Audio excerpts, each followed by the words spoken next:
السلام عليكم. أبتدي.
السلام عليكم.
Ambil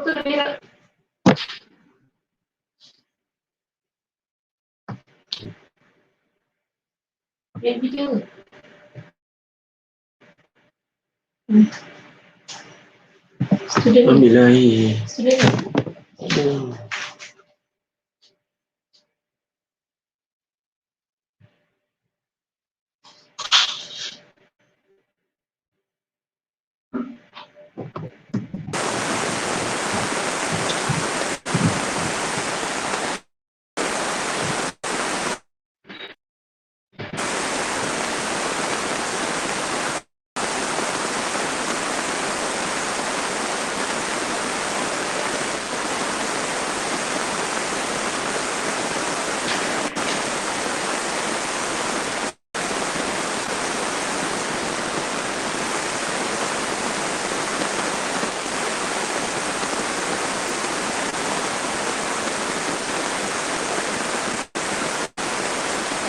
Assalamualaikum. Dengar suara ni?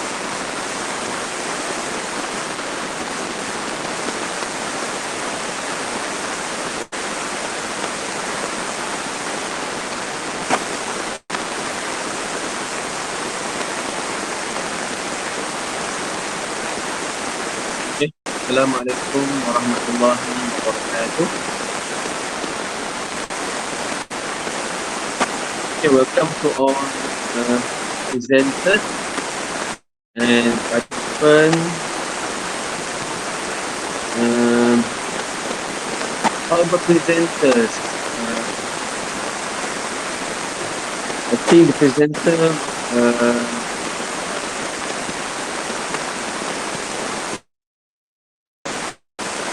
Dr. Ahmad. Okay. Okay. Welcome to our presenters and participants to the first open International Conference on Iron Trend in the Middle East, ICCTME. My name is Imran bin Ahmad.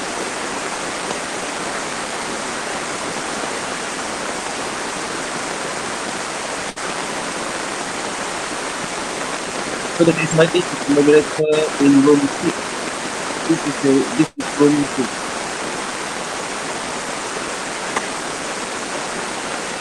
Okay, boleh start lagi ya?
Bismillahirrahmanirrahim. Nahmaduhu wa nusalli ala rasulih.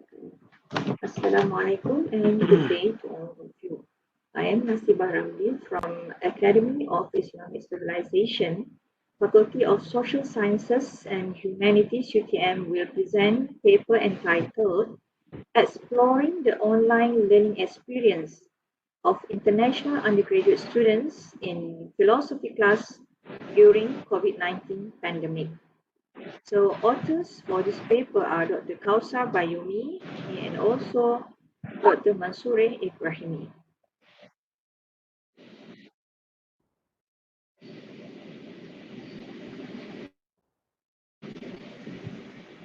Okay. Okay, thank you to So Dr. this paper Nasiba. is divided into Okay, four parts. I'm very First part sorry. discuss on the background of the research, which includes problem statement and objectives. Second part is methodology, which differs on the methods and instrument used. The third part is results and discussion relates to findings and analysis of the finding. And last but not least, conclusion, which includes contribution of this work as well as future work in this area of study. So background and problem statement, COVID-19 and the subsequent movement control order MCO imposed by the government on March 18, 2020 has deeply impacted the education, uh, has deeply impacted the higher education institution in Malaysia. So for the academic session to continue with the new norm of social distancing and all the SOPs, the online learning has been implemented to ensure smooth process of teaching and learning. However, as the online phase is replaced with the quality of interaction is compromised. Okay, because through online learning, it is different from the traditional face-to-face. Okay, so the quality of interaction is compromised, and the potential of spontaneity in the lecture hall is likely to be lost. So it is just critical to comprehend students' perspective because their feedback could reveal some emotional and readiness issue in coping with this situation, as well as the level of online teaching and learning efficiency and effectiveness. So the previous studies reveal the following gaps.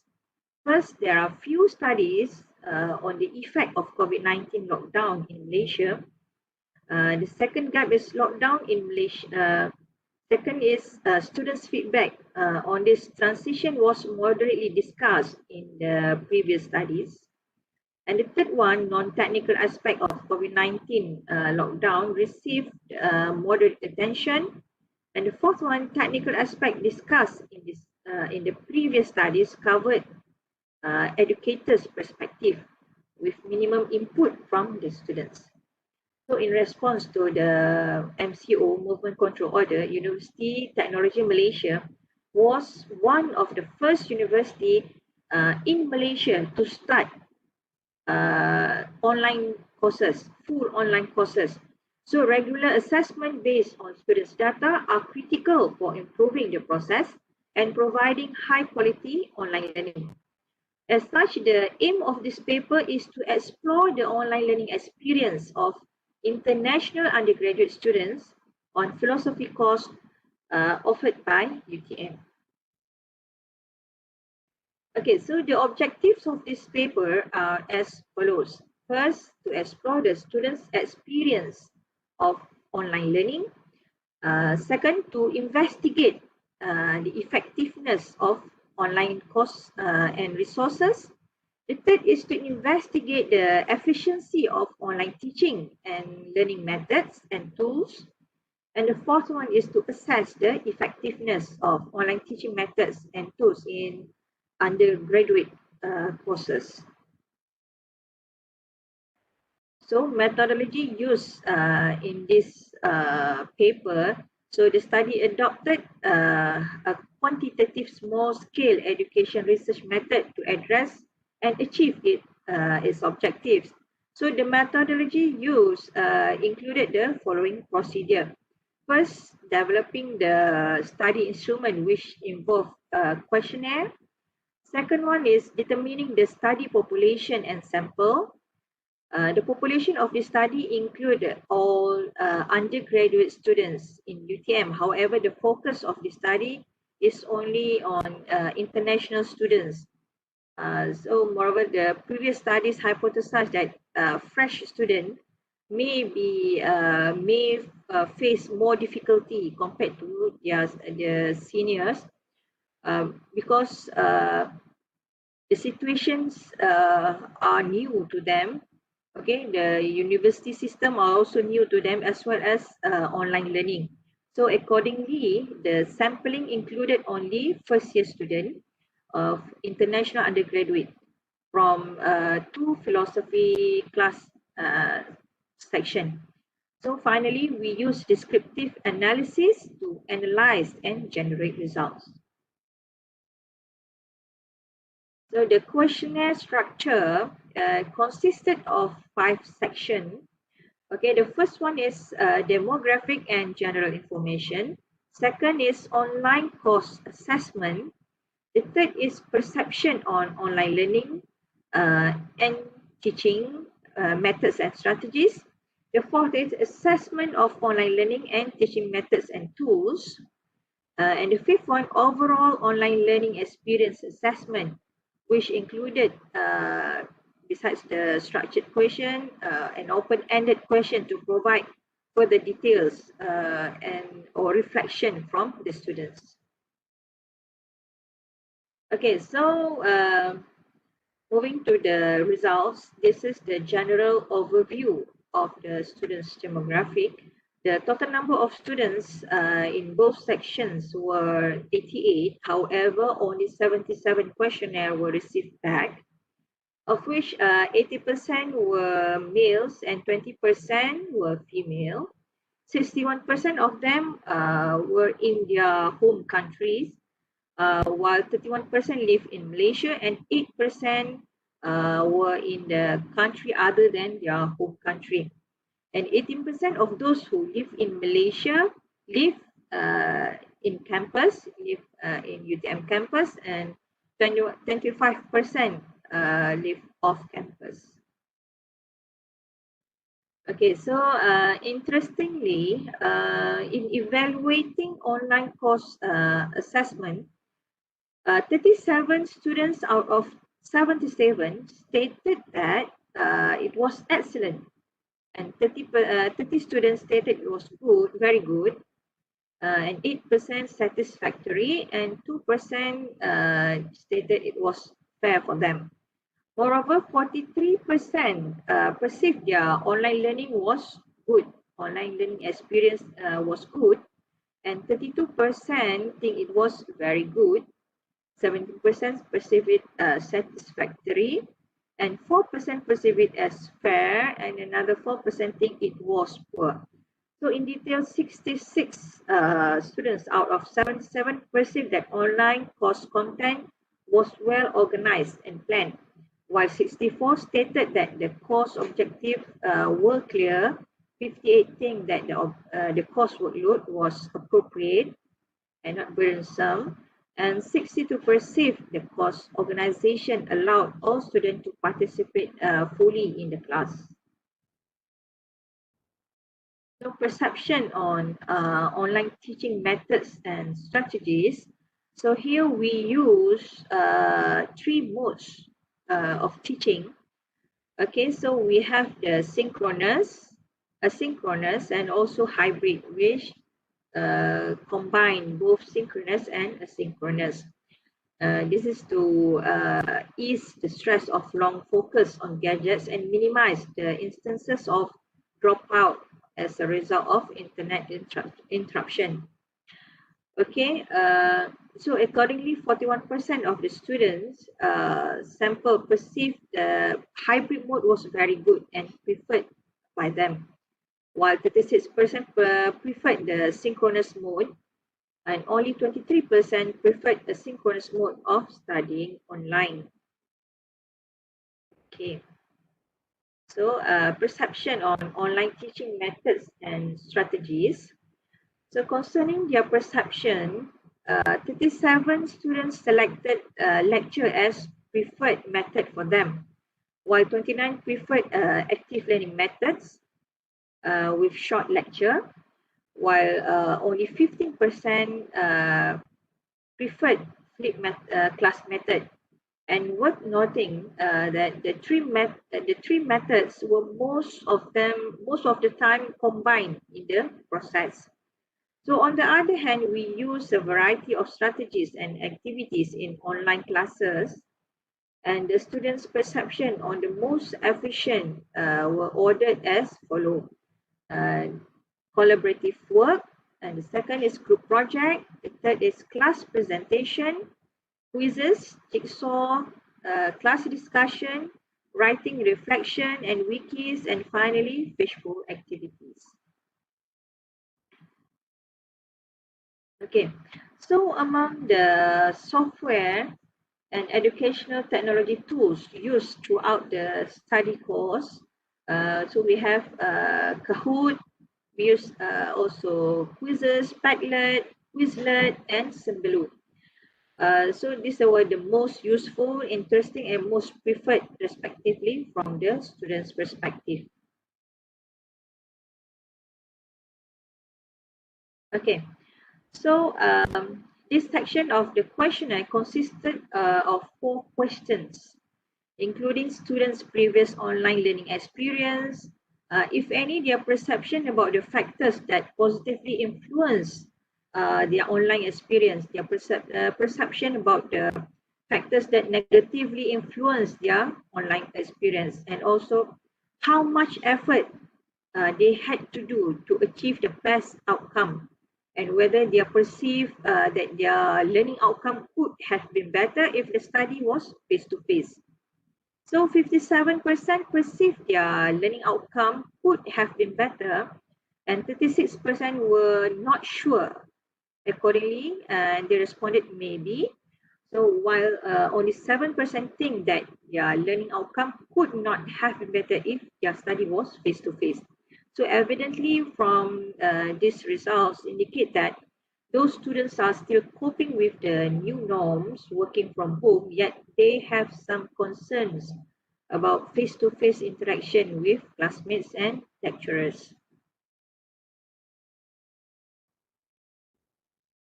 So the results further indicate that although most students did not have previous regular online learning, however, 37%, which consisted of 29 students, they think that the online learning is one of the factors that contributed positively to their learning outcome, along with the lecturer's teaching style.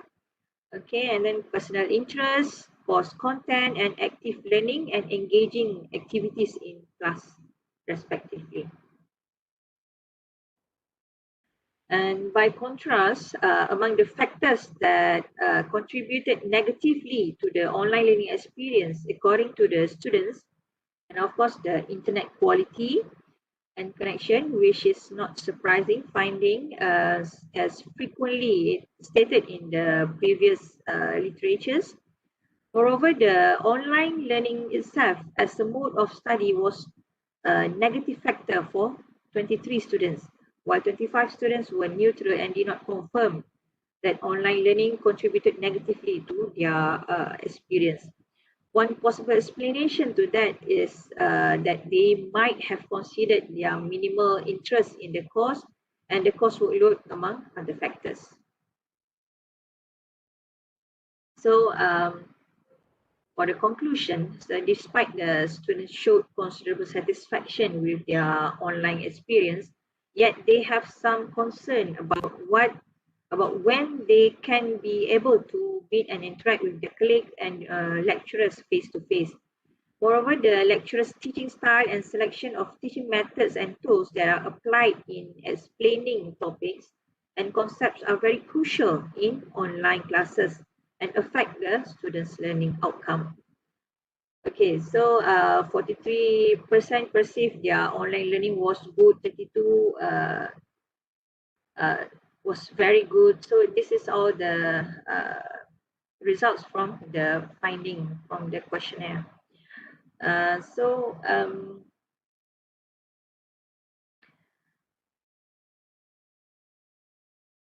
okay,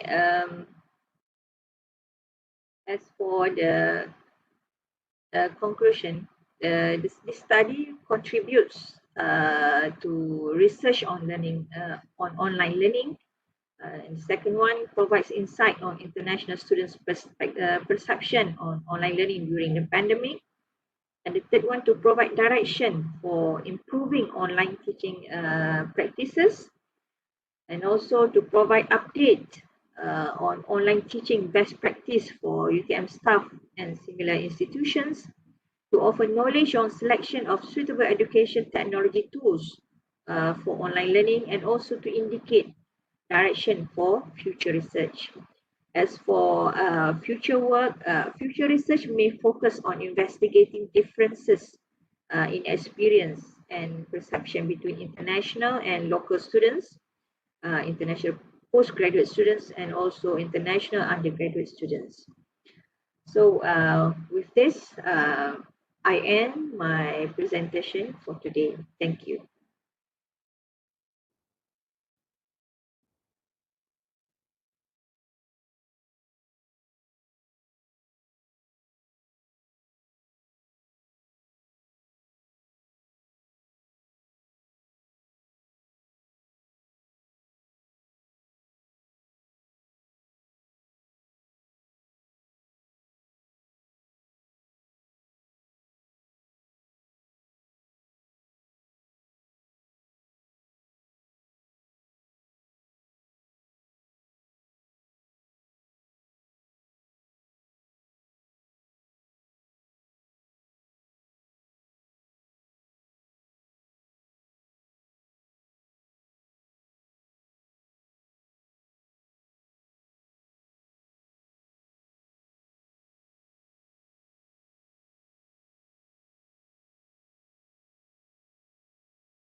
So do we end up so far only?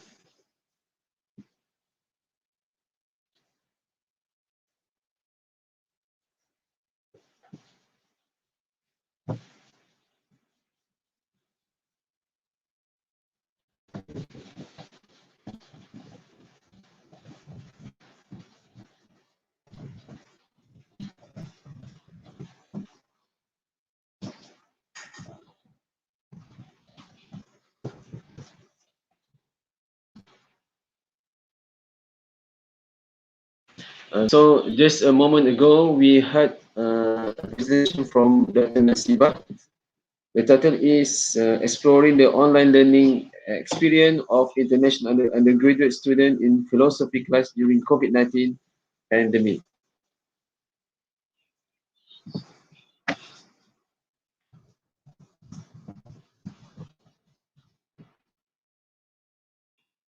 So we are still waiting. The presenter named Nur Wahida and Amira Wahida. The title, the paper's title of the uh, paper from Nur Wahida is Reflection Online Learning During Pandemic and New Normal Barriers, Readiness, Solutions, and Indonesian Teacher Innovation. The second one is Amira. The title is Implementation of Mobile Technologies as the Teaching Method in Malaysia during the Movement Control Order.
UTM, University Technology Malaysia.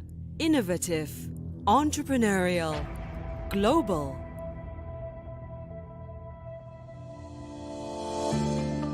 A global award-winning university in engineering and technology that coexists in the community to contribute to mankind.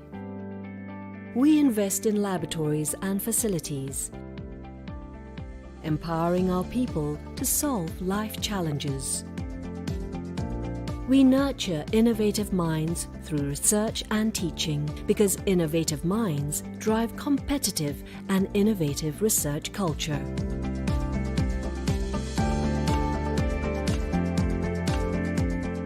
Life problems are brought into the labs to test our inventions against imperfections.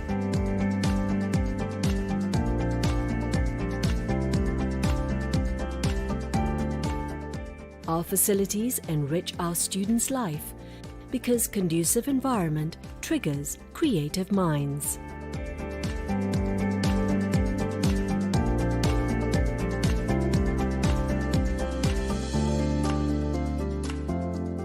We empower students to be active contributors in the ecosystem.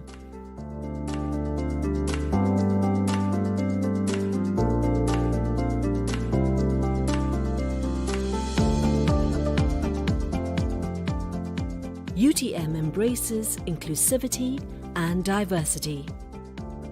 Together, making a difference, our entrepreneurial talents continue to improve the quality of life. We reach out to where it matters, the society. Treating water for consumption. Our research products and services have made a difference to many lives. We provide engineering solutions for sustainable development, and our engineering solutions uplift the quality of life and well-being.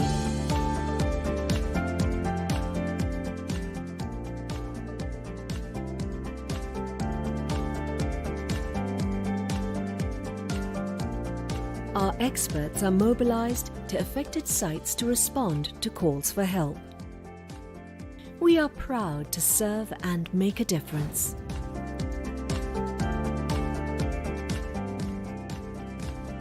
UTM strives with total commitment to attain excellence in science, technology and engineering for the well-being and prosperity of mankind. UTM, prospering lives.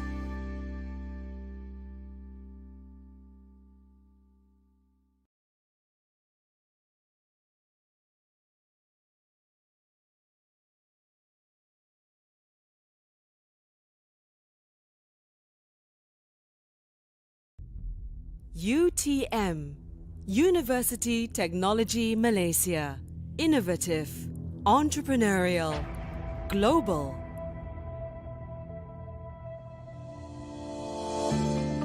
A global award-winning university in engineering and technology that coexists in the community to contribute to mankind.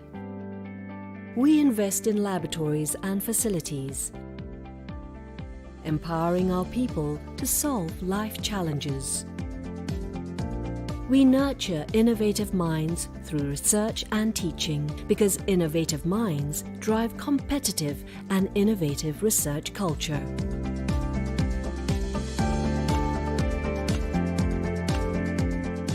Life problems are brought into the labs to test our inventions against imperfections.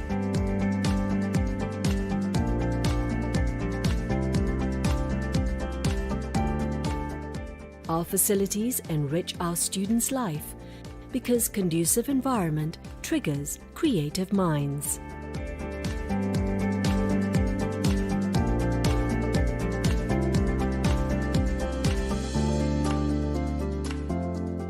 We empower students to be active contributors in the ecosystem.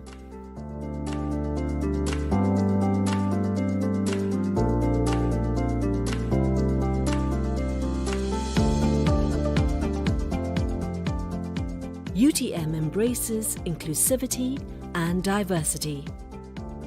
Together, making a difference, our entrepreneurial talents continue to improve the quality of life. We reach out to where it matters, the society. Treating water for consumption.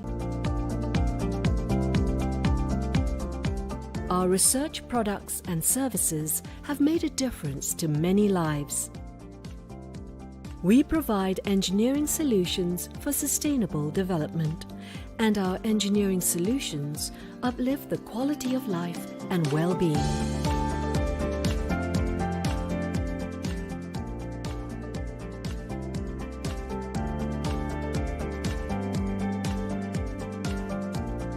Our experts are mobilized to affected sites to respond to calls for help.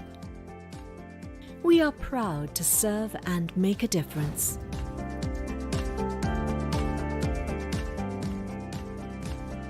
UTM strives with total commitment to attain excellence in science, technology and engineering for the well-being and prosperity of mankind. UTM, prospering lives.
UTM, University Technology Malaysia.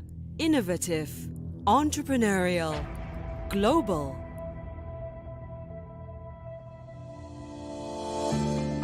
A global award-winning university in engineering and technology that coexists in the community to contribute to mankind. We invest in laboratories and facilities, empowering our people to solve life challenges. We nurture innovative minds through research and teaching because innovative minds drive competitive and innovative research culture.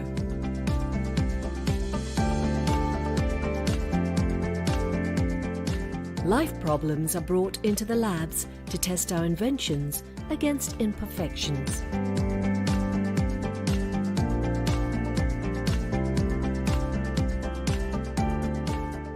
Our facilities enrich our students' life because conducive environment triggers creative minds.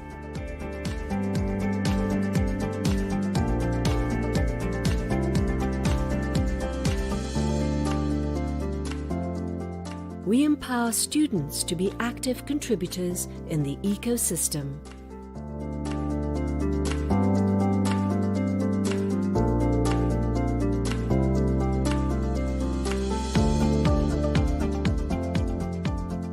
UTM embraces inclusivity and diversity. Together, making a difference, our entrepreneurial talents continue to improve the quality of life. We reach out to where it matters, the society. Treating water for consumption. Our research products and services have made a difference to many lives. We provide engineering solutions for sustainable development, and our engineering solutions uplift the quality of life and well-being.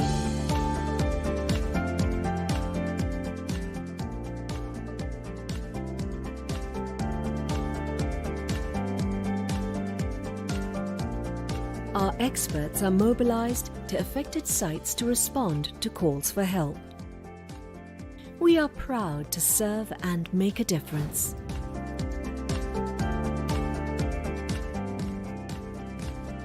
UTM strives with total commitment to attain excellence in science, technology and engineering for the well-being and prosperity of mankind.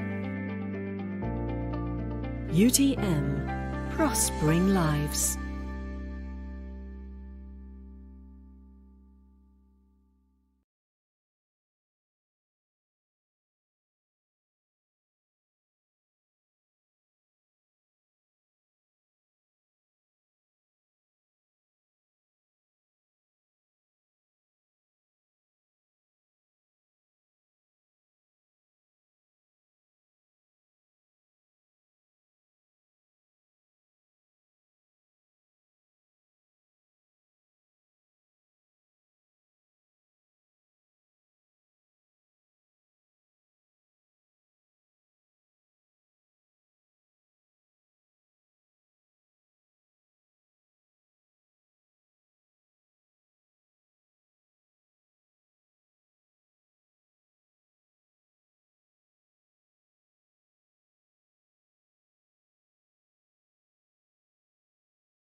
Assalamualaikum.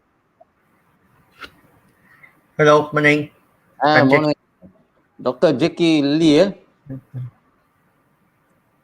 You can hear my voice. Hello, Waalaikumsalam, and very good morning to all of you, Jackie Lee, Asmadi, and Mimi Nur Atifah. I can hear you, Jackie Lee, don't worry. So we will start at 11 as scheduled by the committee, okay? Okay.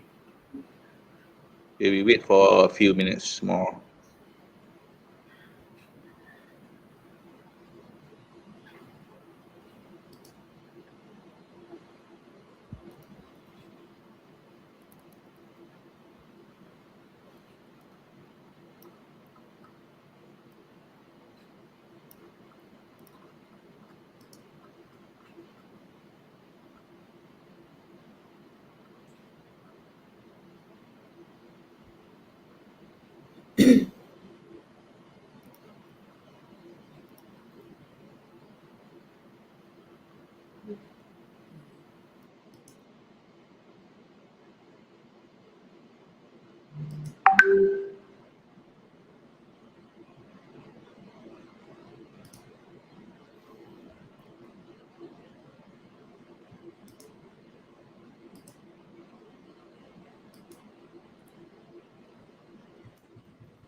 Yeah, Assalamualaikum warahmatullahi ta'ala wabarakatuh, and very good morning to all of you.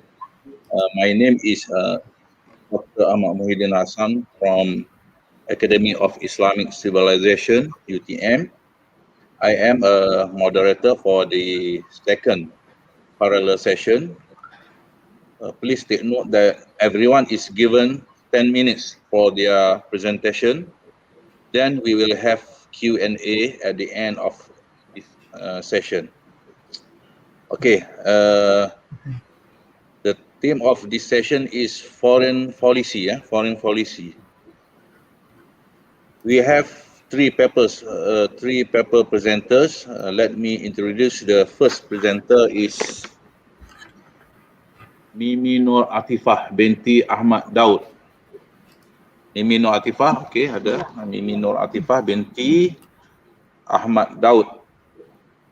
And the title is Malaysia's Foreign Policy During Tun Razak's Administration from 1970 to 1976, revisited. Without further ado, I would like to give the floor to the first presenter, Mimi Nur Atifah. You're welcome to present your paper. Now you may begin your presentation.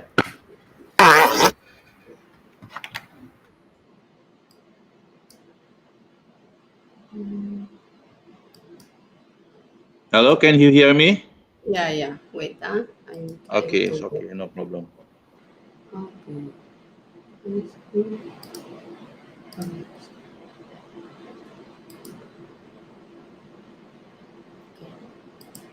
Can you see my slide? Okay, it's clear. Okay.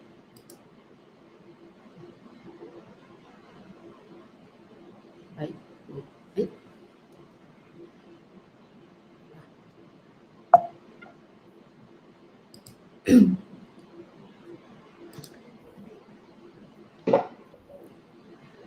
Okay, very good morning to everyone. So today my topic, as explained, about Malaysia foreign policy during Tun Razak administration.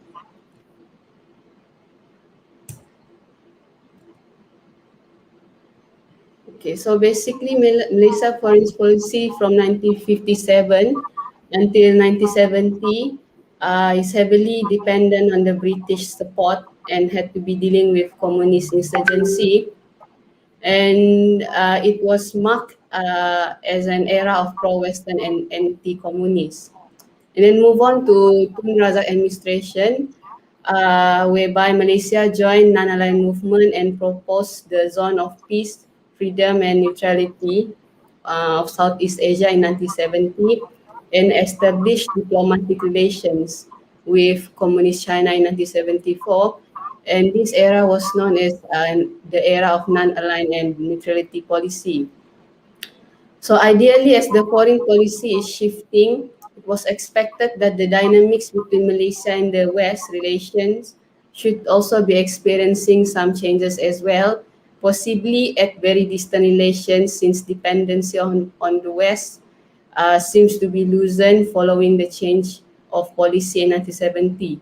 And similarly, since the shifting required Malaysia to adjust its policy with China, it was expected that the both relations should have been normalized as well. However, the validity of Malaysia non-aligned and neutrality policy was quite dubious as Malaysia has been illustrating that she is still aligning with its Western allies, especially in the area of security, education, and up to certain extent the economic areas. With Communist China and Soviet, although indicating some improvement on its relations, diplomatically, the elements of suspicious and mistrust still lingered around and has not indicated a significant normalization. So framing the conceptual framework is using foreign policy analysis, level of analysis, the systemic international system, which explain and examine the behavior of a state by looking at the international system and the state or domestic, or sometimes we can call it societal level, concern on the aggregation of individuals and how their decisions influence the actions within the state and then be translated into the international arena. And then thirdly, individual level, which concerns on individual, especially the leader perception, choices and actions. Okay, factors lead to policy shifting in 1970, according to the, as explained, conceptual framework. From the international environment, there are British withdrawal from the East of Suez and the American disengagement from Indochina, and the growing salience of China as a third factor in the regional configuration of power in the wake of growing Sino-Soviet split and US-China détente and the PRC admission to the UN, confrontation, and also Malaysia failed to join the non-aligned movement in the Cairo Summit 1964, Philippines claims over Sabah, and from the domestic level, the domestic political consideration of the ruling elite to promote the security, political and economic interests, to reduce the threat of the MCP, Malayan Communist Party, the electoral setback of the ruling alliance coalition in 1969 and the 13th of May 1969 ethnic riots, and also for economic needs to diversify its export markets beyond major industrialized countries. 1968 Ismail Peace Plan, and also Malaysia New Economic Policy. And from the individual level, Tun Razak is more interested in cultivating ties with the Afro-ASEAN countries and may have been enthusiastic about forging close links with Indonesia. Also, he had demonstrated considerable interest and sophistication in foreign affairs compared to Tunku. Okay, first, the policy nature.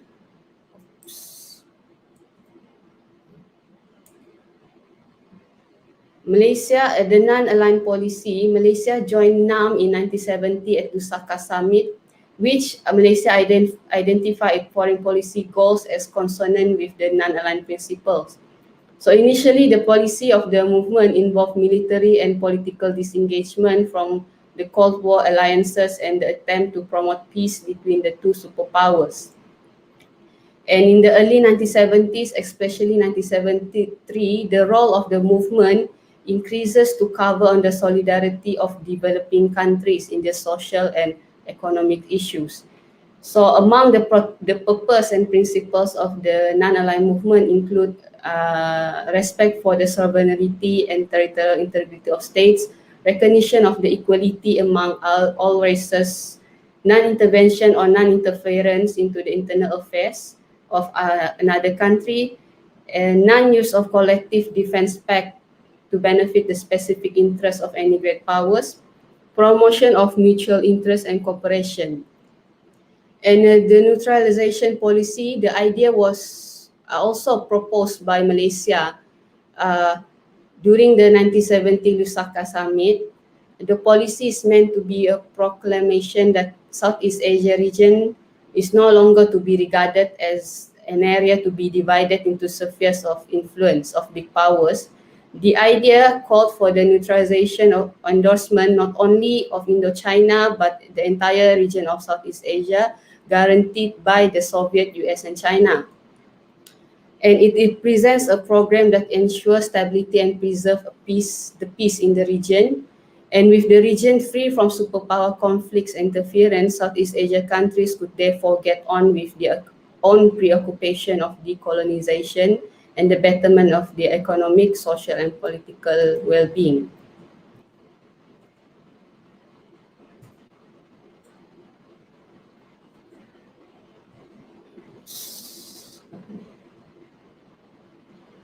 Okay.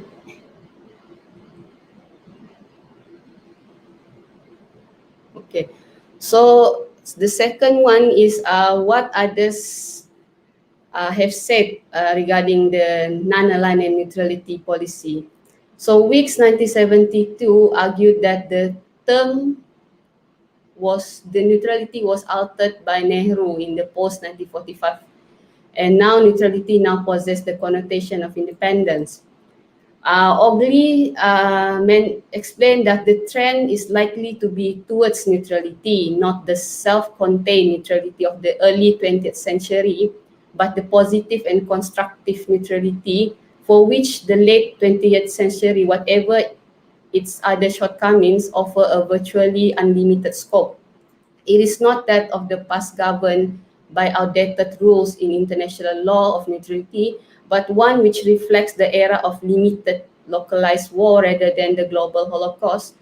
So according to Ogley, it is somewhat messy neutrality in which the rules are still being improvised. And Pacho 1980 said that the concept have been associated with several terms like neutrality, neutralism, neutralization, non-aligned, and demilitarization, and often used interchangeably.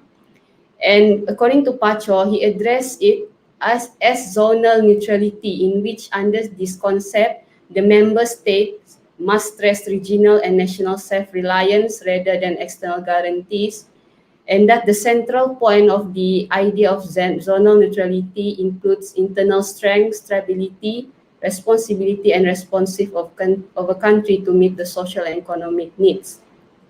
While Stubbs, the idea of neutralization was extended to the concept of maintaining a policy of equidistant in relation with the major power, as well as to embrace the idea of maximizing international context.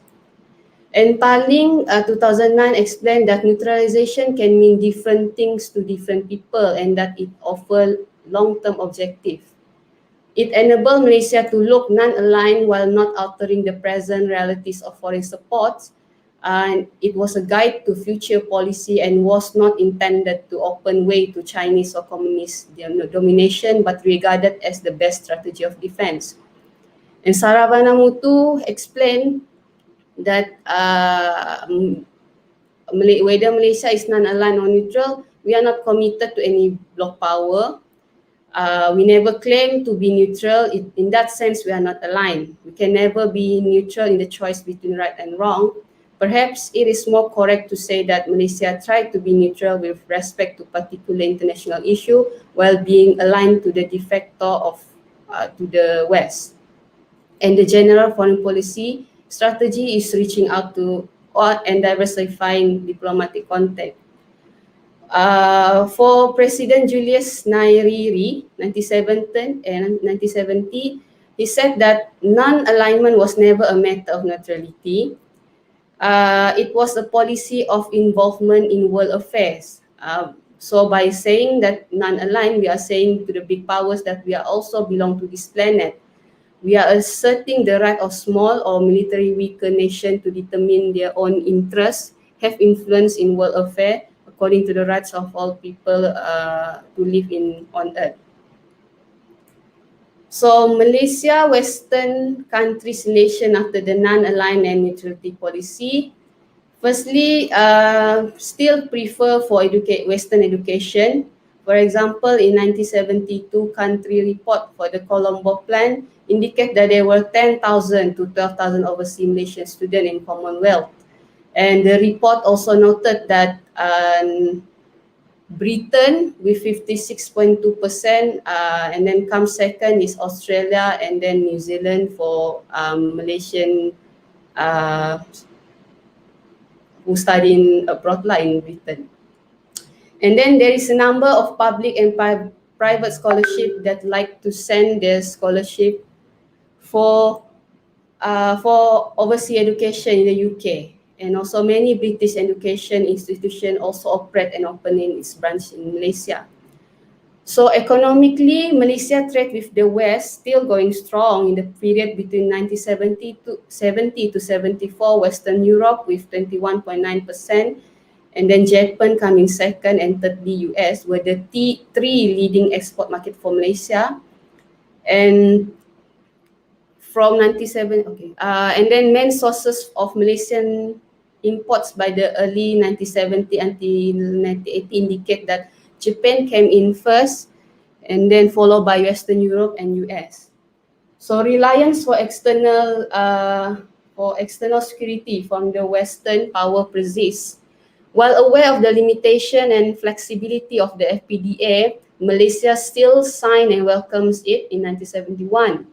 To Malaysia, the FPDA is useful supplement to national defense, especially since there are still gaps in its defense capability, and its usefulness is seen primarily in terms of opportunity in presence for training, exercise, and defense cooperation.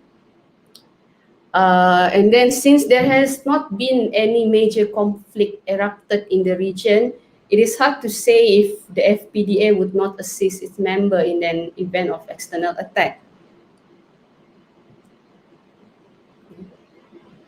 And Malaysia communist relations after the non-aligned and neutrality policy.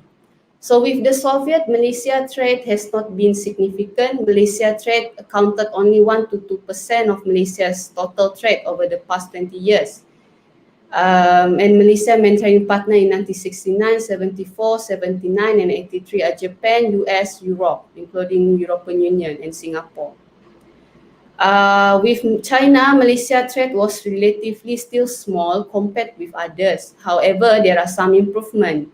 The total trade between China and Malaysia in 1974 was valued 159.17 million. from 27.8 million in 1971. And in 1976, the total trade volume between Malaysia and China was down to 136 million, but then increased to 424. And although there has been an active trade between them, the trade volume between Malaysia and China from 1971 to 87 was still small. Diplomatically, the elements of suspicious and mistrust still lingered around. There are numbers of KGB activities in Malaysia that involve Soviet penetration of the local intelligentsia, middle class and professional, a group inside and outside government with ultimate objective of influencing internal and external policies favorable to the expansion of Soviet. And then PRC also did not stop providing assistance to the Malayan Communist Party. In fact, they had increased the activities, including a number of high-profile attacks. So for conclusion, as explained earlier, differences appears on the meaning and feature of the non-aligned and neutrality policy, which then complicates one to understand the nature of the policy. So Tarling and Sarabada Mutu both explain that while uphold the policy of non-aligned and neutrality, this does not change Malaysia's relations with the present foreign powers, especially being aligned with its Western allies in the military area. The FPDA specifically illustrates this scenario. This, however, seems to be contradicted with the non-aligned purpose and principles, as well as Malaysia's proposal for the neutralization of Southeast Asia. Perhaps since the FPDA is a loose and flexible military arrangement, Malaysia did not regard the arrangement directly to be involved in the rivalry between superpower. Therefore, upholding the policy while being aligned with its Western ally in the military aspect would not dispute its support for the Southeast Asian neutralization. However, the FPDA itself firstly depended on the United States role, which indirectly ties Malaysia and other members in the arrangement to be involved in the context of great power rivalry. And secondly, the proposal of neutralization of Southeast Asia would want the region to be free from superpower conflicts and interference. However, the FPDA, although perhaps defensive in nature, would likely to increase Malaysia's reliance on major power and therefore would give room for the continuing presence of the superpower in the region.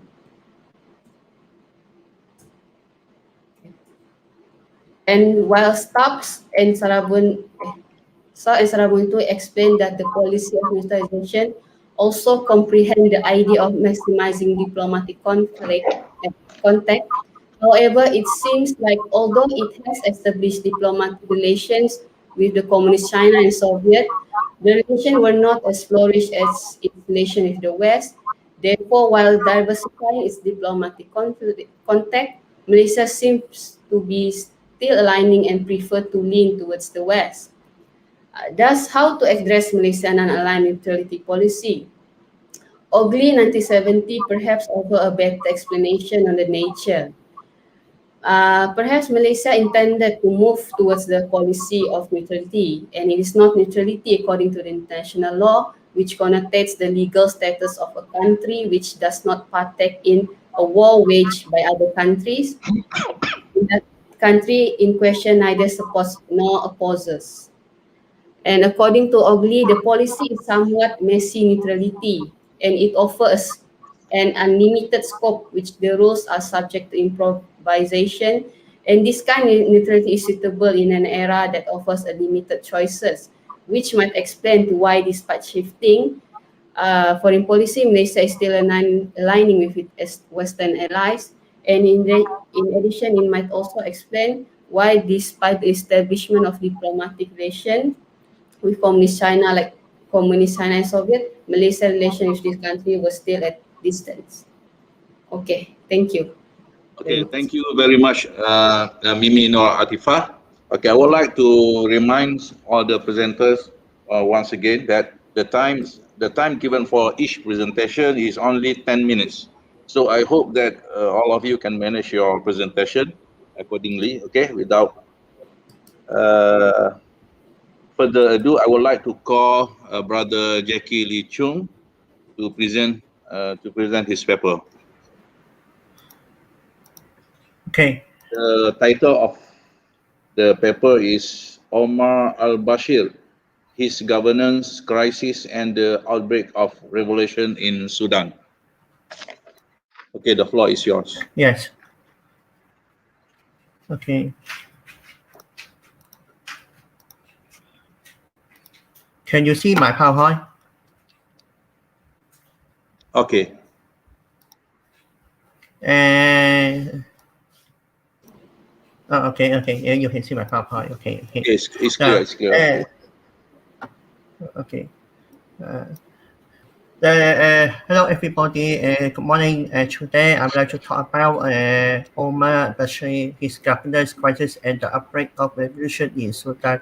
Recently, the global world is now facing with the threat of COVID-19, and we are still trying our best to overcome the circumstance of the COVID-19, and as well as we can learn the history experience from the past. So we know that the revolution has been also in 2019 in Sudan, and then so we can learn from the history on how to prevent the government crisis together with the treatment of COVID-19. First, I would like to talk about how to become a good leader. This is a popular question in the daily life. No matter in the country or in the company, we can easy to ask the similar question. But how to become a good leader? A good leader is able to take the crisis skillfully, trust the people and cooperate with them, and try to consult with the people on dealing with some problems, especially such as financial crisis or even the national crisis. The leader should be self-disciplined, honest, and follow to the rule of law, which is the international guideline of becoming a good leader. And also in our common sense, and the good leader will also try to respect to the diversity, such as the ethnic, religions, or even the different language, which is easy to be discovered in the country or even in the company as in the daily life.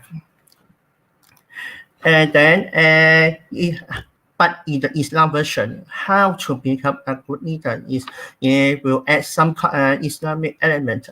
For example, the Islamic leader will try to follow the Islam teaching, such as faithful to the God and loyal to the Prophet Mohammad. And if some country has been implementing the Islamic law, then the leader will follow to the rule of Islamic law and then responsible to his people. Such as to prevent the corruption, to prevent the power abuse, or even to help the people to solve the economic problem. But unfortunately, the African leader, the general feature of African leader usually can see the foreign problem. They try to get more cash and power to become an uncrowned king inside the country. They try to chase to get a long term of presidency, to control the elections so that they can win forever. And then they always adopt autocratic ruling inside the country, control the national fortune, and sometimes the private politics can be discovered in South African country. And the missing problem is the triple conflict, because there are a lot of the tribes in Africa, and sometimes these triple politics can interfere to the national progression in the reality, so that the political and economy progression cannot be achieved more in the past, and even it affected until today. So today the subject is Sudan, this country, located in South of Egypt historically is connected with ancient Egypt in the early stage, and they have cultural connection with Egypt too. Upon the arrival of Islam, the Islamic culture shaped to the Sudan cultural structure, and until now.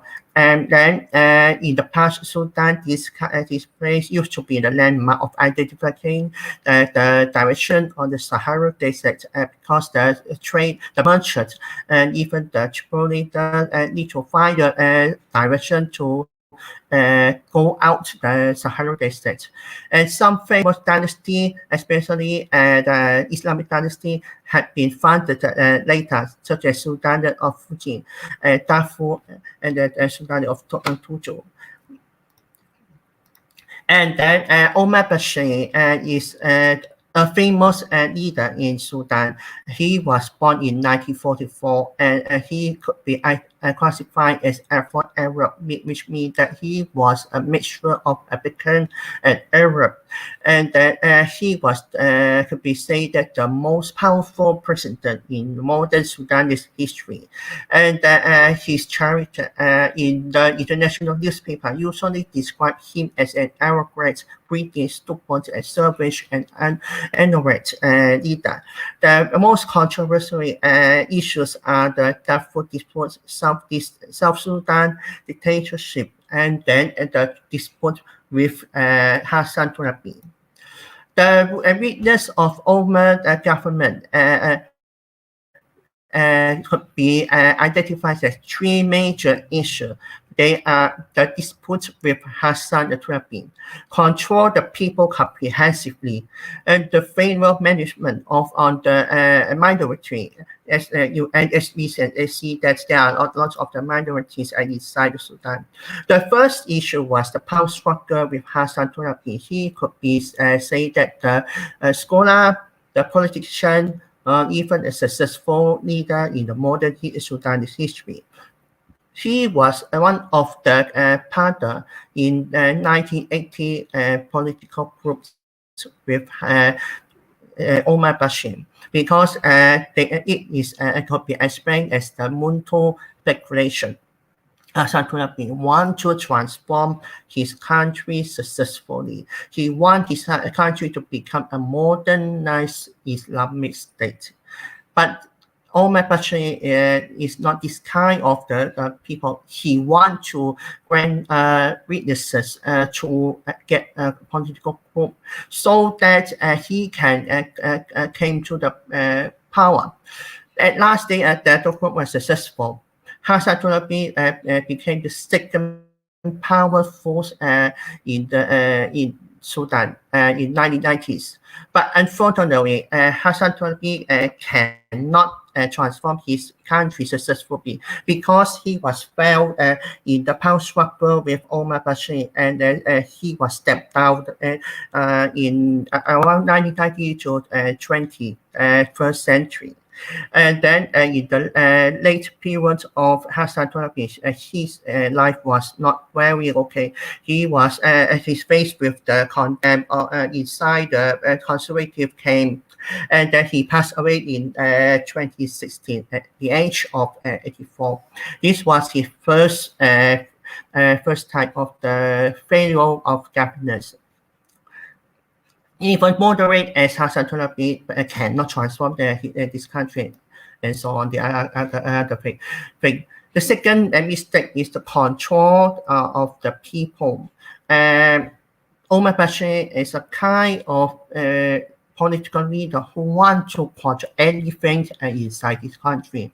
Control what? Such as the media, press, speech, and even the election and religions. The people cannot get freedom of speech. They cannot complain to mistake of Omar Bashir. They cannot choose their leader freely. They even sometimes will face with the religious persecution from Omar Bashir. Even the Christianities. Christian people also faced with the religious persecution, and the famous examples is Mariam Yahya. Her father is a Muslim people, but her mother is a Christian. but she was brought up under her Christian mother, and she married to the Christian husband. But Omar Bashir threw that it was not religious correctness and want to arrest her and give her 3 days to convert to Islam. But Maryam said that she has the right to choose the religion and even her daily life.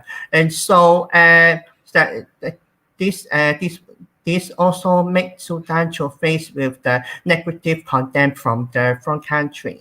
And then the most serious thing is Omar Bashir want to legalize the operations of tourists in Sudan, such as the permissions of Osman bin Laden to reside inside Sudan, and then it indirectly paved the way for Osman bin Laden to construct his Al-Qaeda later. And so Omar Bashir is one of the people who need to pay the responsibility for the rise of terrorism in the 21st century. And then this made Sudan to be blacklisted on the American government, and it was just released from Donald Trump recently due to the normalization of the diplomatic tie with Israel later. The third thing is failure management toward the minorities, which is the most controversial and most tragic crisis in the human history. And they share the similar background, but they have some unique features respectively. Darfur has a long and unique history, and then racial identity, because they always grew themselves, but without any historical tie with Khartoum government. So in other words, they are independent from the Khartoum government a long time ago. And so while Omar Bashir want to emphasize and then even Sudanicize Darfur region, that they started to organized the anti-Bashir uprising, and then Omar Bashir then undergo the genocide over this area, which make over 100,000 people die, and the people flee to the foreign country for the safety. So the personal safety is very important to every person, and even until now, literally people cannot guarantee the personal safety freely. And then the South Sudan, because that there are the climatic feature is better than North Sudan. They enjoy hot, wet climate with the abundance of water supply, so the people can have plenty of irrigations, and thus the people will have better living condition. Unlike the North Sudan suffer from hot, dry, desert climate. People need to struggle for the water supply. They even also feel jealous to the South Sudanese, because the oil has been discovered in South Sudan, and so under the oil priorities economy period, the oil become very important to the government, especially its profit can improve the government income, so that the government can improve the social welfare. But under Omar Bashir, it was not his consideration. He just only want to get the oil profit from the South Sudan, so that he can expand his financial base in Sudan. And even we can say that Omar Bashir is a corrupt leader who had never considered the welfare of people. So last anti-Khartoum rising was long-standing, about 30 years, and then they achieved the independent state in 2011, finally. So from this case, we can see that Omar Bashir is a failed leader who cannot manage the country well. He just wants to get occupy anything, want to get a lot of the natural resources from his country to achieve the increase of personal finance budget. So from this case, under the COVID-19 treated, how can we try to prevent any more crisis from the internal governance should be prioritized in the coming future? The national leaders should try to take the crisis skillfully, because COVID-19 is a messy problem. People cannot go out and even do not have the right to fly everywhere. And then the more seriously, the country also suffered from the financial problems under the COVID-19.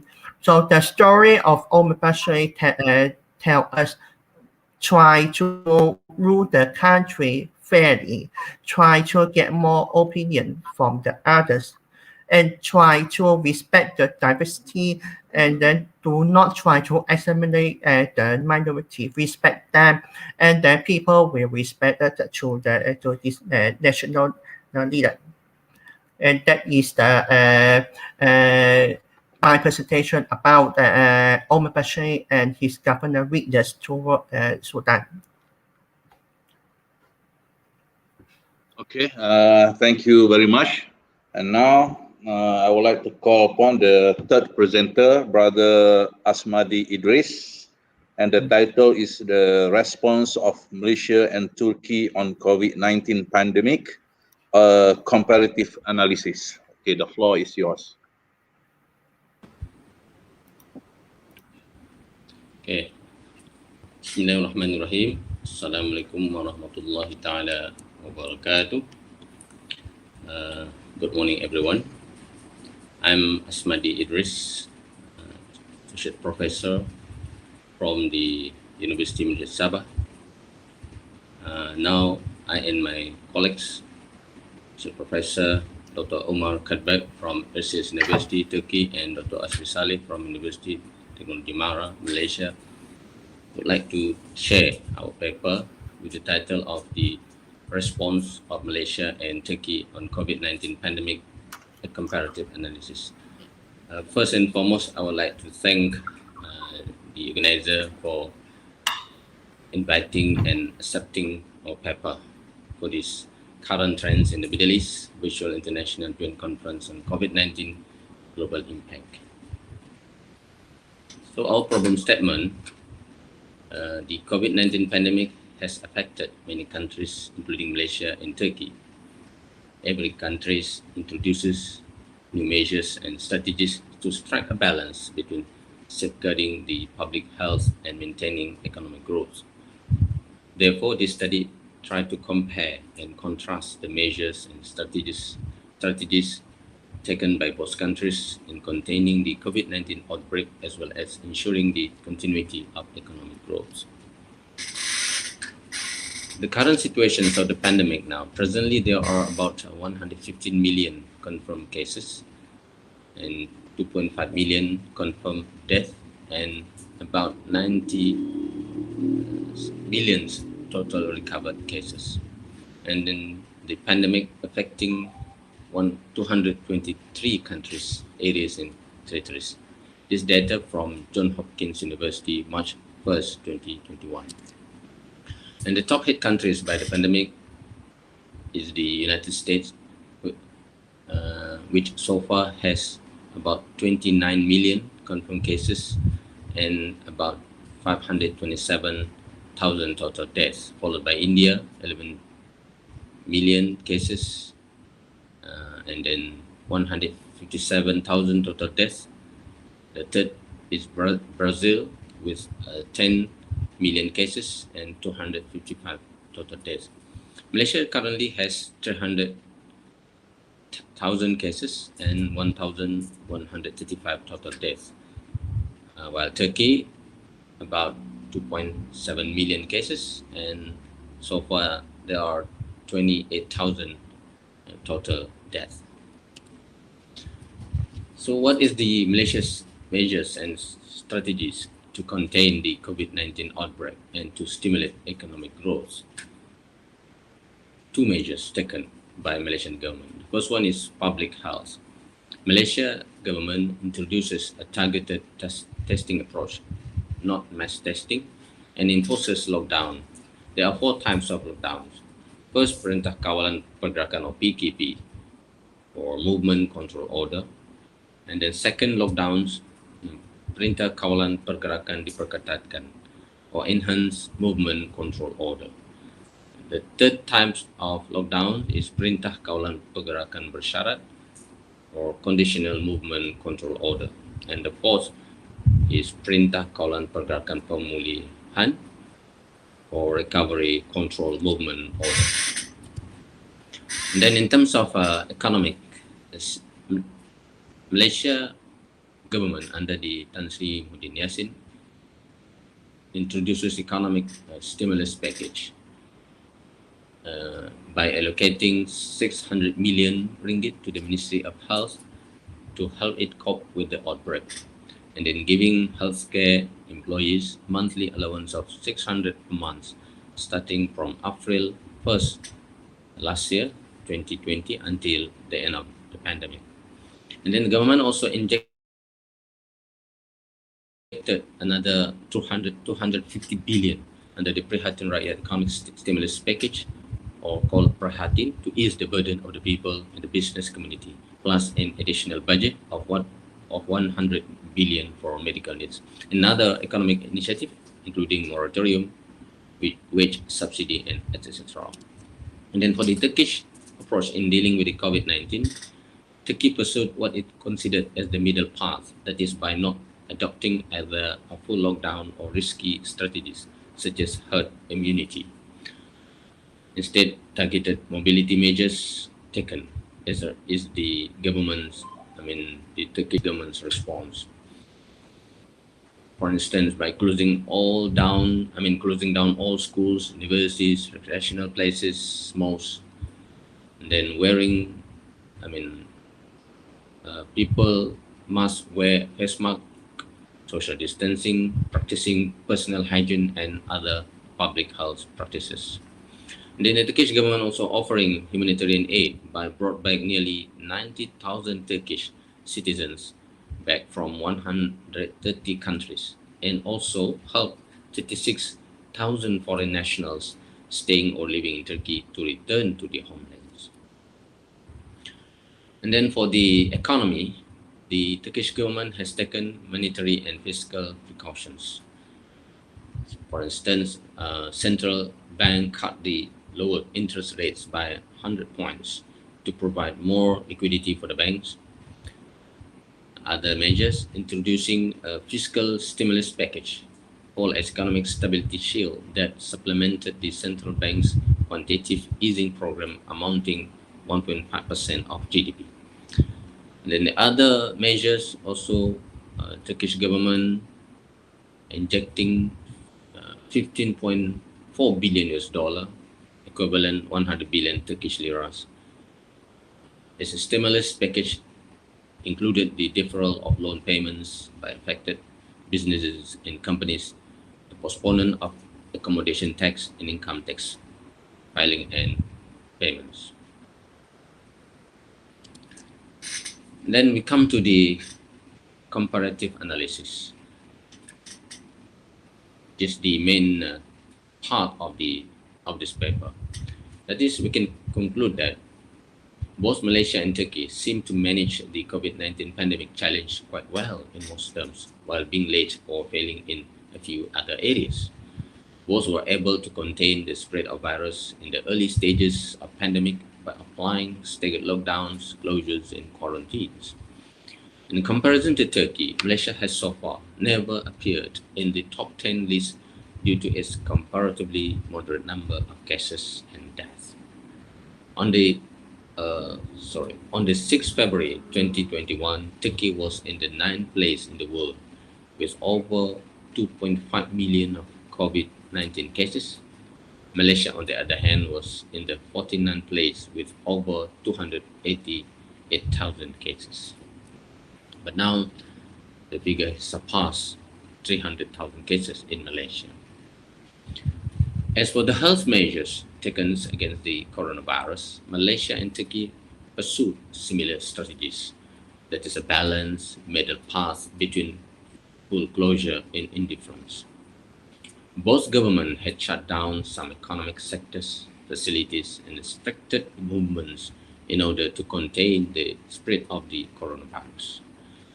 While Malaysia focused more on imposing restrictions on infected areas on a local or regional basis, Turkey's lockdowns were age-specific, that's children, teens, and the elderly over 65, as well as sporadic local or regional lockdowns. Further, both Malaysia and Turkey eased the restrictions in stages by allowing the daily economic and social activities to operate when the number of cases dropped.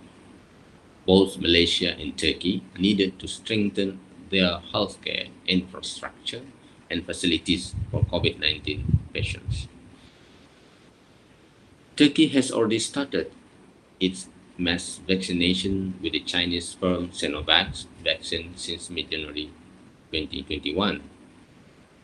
Nevertheless, Malaysia, a bit late, only started vaccination program on February 26. In terms of economic measures, both countries set comprehensive rescue and stimulus plans. Both Malaysia and Turkey provide $60 billion and $15.4 billion worst package respectively. In other words, Malaysia provide $60 billion and Turkey $15.4 billion. This package encompasses all sectors and industries as well as lower and middle income groups. Malaysian economy registered, however, negative 17.1 and negative 2.7% contractions, but Turkey's growth fared much better, securing 6.7% growth in the third quarter, although it shrank 9.9% in the second quarter. In contrast to Malaysia GDP, which contracted negative 5.6% for the GDP 2020, but Turkey GDP grew 1% in 2020. Congratulations for the Turkish. And the other countries survived in this, during this pandemic is China. As a conclusion, in comparison, both countries' strategies seem to work in the first wave, but both had mixed results in the second wave. The scopes of the packages of both countries were mostly similar, by rescuing key sectors in the most affected segments of populations. In healthcare, both countries took measures to boost their medical capabilities and facilities. And then Turkey was quicker in mass vaccination compared to Malaysia. And then now Turkey developing its own vaccines, while Malaysia only, in so far, attempt to develop vaccine project with other countries, especially with China. I think, thank you very much. That's all from me. On behalf of my colleagues, we would like you all to to visit ICCTME website to read our full article. So, thank you very much. Assalamualaikum warahmatullahi ta'ala wabarakatuh. Okay, thank you very much, Brother Associate Professor Dr. Asmadi. Okay, without further ado, I would like to give the floor to to open for Q&A session. Is there any question you may ask the presenter? Ada tak? First, I want to answer the question of Ahmad Faisudin's question. And he said that what's the main factor that urged Omar Bashir to normalize the ties with Israel? And then actually it happened after the step down of Omar Bashir. So the normalization plan is agreed by the military government. But at the time, it's still Donald Trump's to be president of America.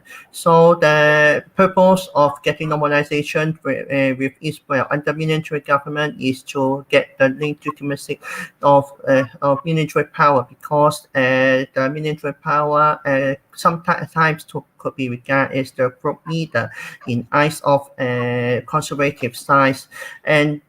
But actually, sometimes it cannot be fully described as the group, because the people dislike Omar Bashir, and under the newly formed government, they need to stabilize the country to grant more foreign support,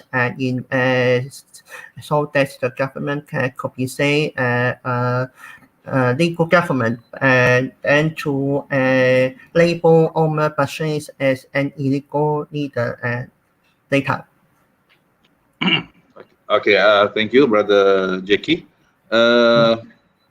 PM Dr. Asmadi, I want to ask a question. Okay. Boleh ya? Long time no see ya, Dr. Ahmad. Long time no see ya. We have been informed that our country has ordered 2 types of vaccines, Pfizer from Turkey and the Chinese one. Is there any major problems between these 2 types of vaccines? Okay. Okay, thank you very much for the question, Dr. Ahmad. Long time no see. Okay. Saya tak tahu langsung ni pasal vaksin, sebab ada yang risau ni dia dapat yang China punya. So betul lah, it's true. Okay. I one of the regular follower of the COVID-19 in Malaysia. Okay, good. And then of course the vaccination program. And then I was understood Pfizer and Sinovac is already passed by our NRPA. NRPA is our, Malaysia body, to what do you call, award any medicine, kan? The legal certificate. So of course, in terms of percentage, Pfizer and Sinovac is almost the same, above 90%. Okay. Above 90%. Even I salute, to say, Turkish Prime Minister, Mr. Erdogan, he chose Sinovac. He chose to receive Sinovac, not Pfizer. But from the Chinese, vaccine, Sinovac. So I think Dr. Ahmad Muhyiddin and myself, and then all the Malaysians, I think stop worrying about the vaccine. So no need to worry lah. Not to worry, because there's above 90%. Because WHO at the beginning they only expect at least 60% effectiveness and efficacy, safety. But most of the vaccine, Sputnik, Russian, Sinovac, Pfizer, and even Moderna, above 90%. But Astra, UK vaccine is between 80 to 90%. But still very, very effective. Not effective in what they call you will not affected by the virus, but it's a kind of we are ready to combat, to improve our immunization. It's not medicine, bukan ubat. Makes sense. Okay, so there are no cluster Kayangan and cluster Bawan. No. The vaccine is almost the same. Okay, I think since we are running out of time, Mimi, you want to ask something? Can I ask Mimi? Okay. One more question, maybe we can. Okay. This question for Mimi. Mimi, what's new in your topic? Because this topic is quite common. As Malaysian said, Malaysia relation with Great Britain during Tunku, Razak. So what's new in your study? Can you share with us? Thank you. That's all, Dr. Muhyiddin. Thank you. Thank you, Brother Asmadi, for the questions. Okay, Mimi, you may respond to the questions. Is there anything that you want to add? Anything new from your study? Dia punya mic We tu. can Mic. hear you. We can hear you, Mimi. Your mic is off. Okay. Hello? Okay. Firstly, I think what is new is that I didn't show in the literature review, but the topic, since Malaysia changed its foreign policy to non-aligned and neutrality, not many has done on the pertaining topic, how it would impact on Malaysia relation with the West. Particularly, most of the study for Malaysia and the West relation have done during Mahathir administration because of the introduction of the Buy British Last Product, the Look East policy. So these two identified policy might have impacted the relations within Malaysia and the West countries. So firstly, I think not many has done, particularly during Tun Razak administration. Maybe many have done on the non-aligned and neutrality, but not many have done how would that policy, after the introduction, the implementation of the non-aligned and also the neutrality since Tun Razak, how the dynamics between the West and the Malaysia relation lah. I think that yeah. Brother Asmadi, you want to add something? Ada nak tambah? Okay, thank you very much, Mimi. Yeah. Okay. Is there any more questions? Dr. Shall I say Muhyiddin, that's enough? Dr. Ada lagi, brother I Asmadi? saw on the chatting. One for me. I said, is Norafida? First, a question for you. Yeah. Prof? Okay. Yeah. Okay. You may respond. Okay, no problem. Okay. President Erdogan to Sinovac vaccine is the reason linked to the bilateral relation between two. Yes, absolutely true. I see. Even before the outbreak, China and Turkey already co-developed. I mean, medicine vaccination program is already started even before the pandemic. Thank you for the question. Okay. A good info from Sister Norafida there. Okay, thank you very much. The other one, Dr. Muhyiddin. Ada lagi. Okay. You may proceed. Okay, no problem. Okay, we still have time. Maybe. Inshallah. How you feel the current military council in Sudan? And actually, in fact, the situation in Sudan is still unstable. The people do not know the future, and even they are afraid that the military government will not promise to give out the power to the people. They demand the government to be more democratic, but I think they will be disappointed at last because the military government still do not have any symptom to show their willingness to give up the power.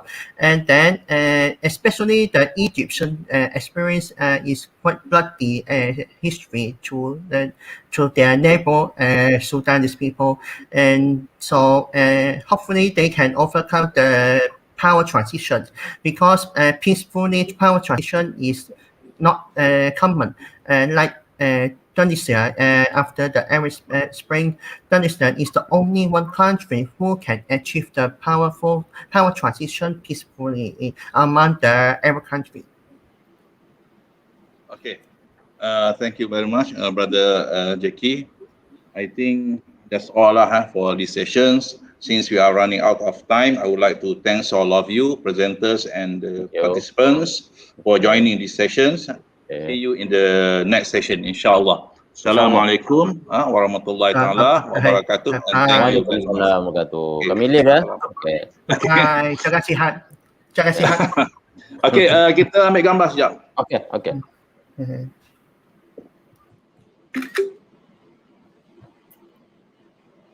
Okay, thank you very much all. Okay, see you in the next session.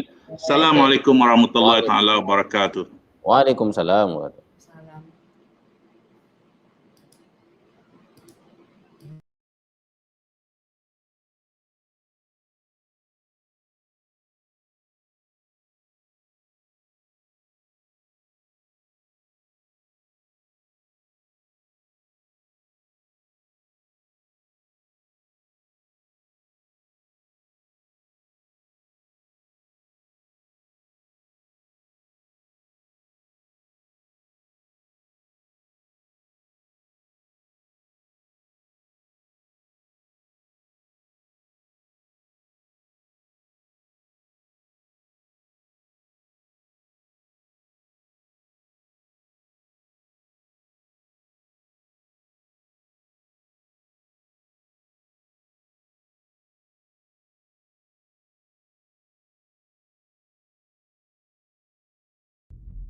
UTM, University Technology Malaysia. Innovative, entrepreneurial, global.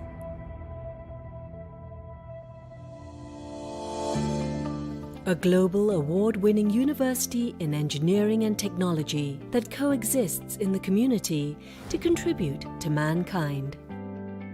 We invest in laboratories and facilities, empowering our people to solve life challenges.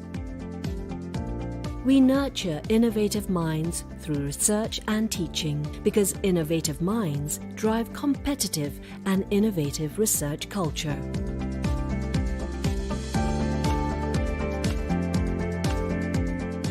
Life problems are brought into the labs to test our inventions against imperfections.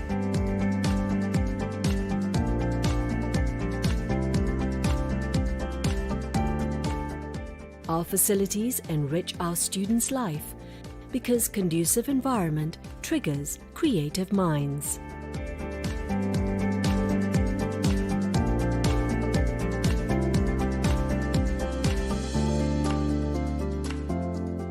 We empower students to be active contributors in the ecosystem.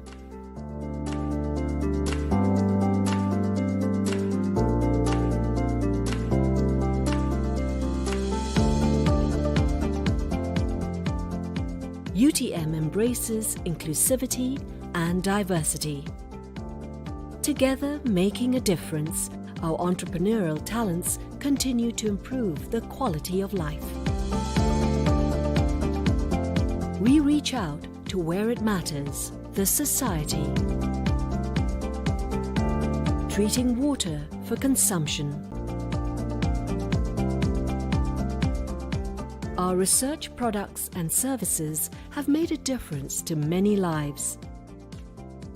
We provide engineering solutions for sustainable development, and our engineering solutions uplift the quality of life and well-being.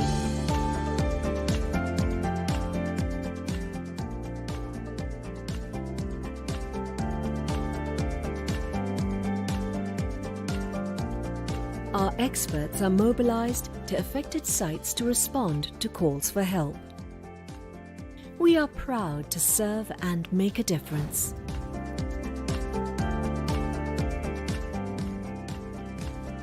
UTM strives with total commitment to attain excellence in science, technology and engineering for the well-being and prosperity of mankind. UTM, prospering lives.